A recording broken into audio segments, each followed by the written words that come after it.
मी doctor Saroj Rangade, महिला सशक्तीकरण संघात संकल्प संघात विविध सामाजिक संघटनांची सदस्य आहे आणि तुम्ही आणि मी अपरिचित नाही, कारण अंबाझरी इथे झालेल्या 10 महिन्याच्या आंदोलनामध्ये तुम्ही आमच्या सोबत होता. बातम्या पेपरमध्ये तुमच्या वतीने जायच्या, त्यासाठी खूप खूप धन्यवाद. आता पुन्हा आम्ही तुमच्या सोबत समोर आलेलो आहोत.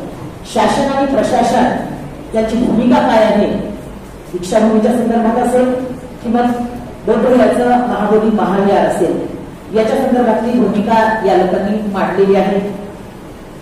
महाबोधी महाविहाराचा प्रश्न तर कोर्टामध्ये सुप्रीम कोर्टामध्ये आहे.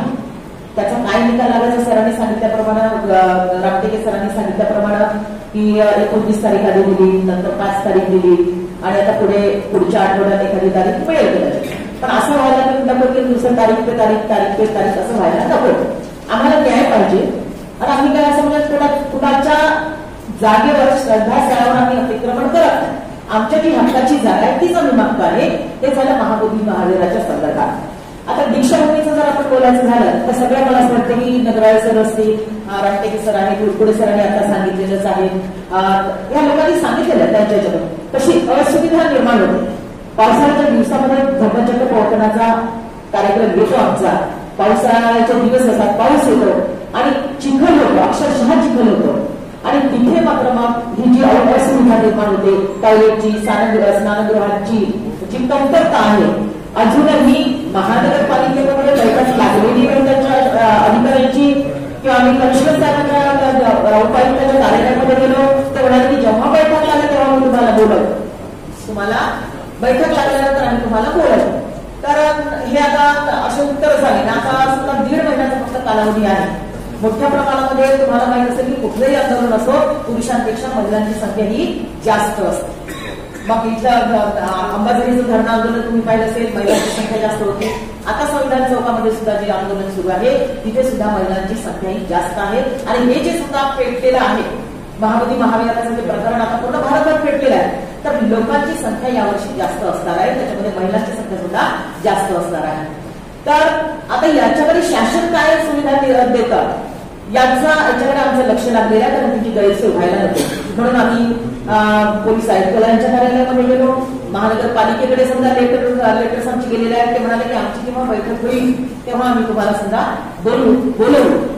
आम्हाला नक्की बोलवा, तुम्ही काय व्यवस्था करतात ते सांगा, नाही तर मग पुढे सरांनी सांगितल्याप्रमाणे पर्याय व्यवस्था आम्ही सांगतो, त्यानुसार तुम्ही समजा सुविधा निर्माण करून द्या. तर या पद्धतीचं बोलणं आता समजा जिल्हाधिकारी साहेबांची झालेली आहे, पोलीस आयुक्त ऑफिसर लोकांची झालेली आहे. आंदोलनामध्ये महिलांची संख्या ही जास्त असते.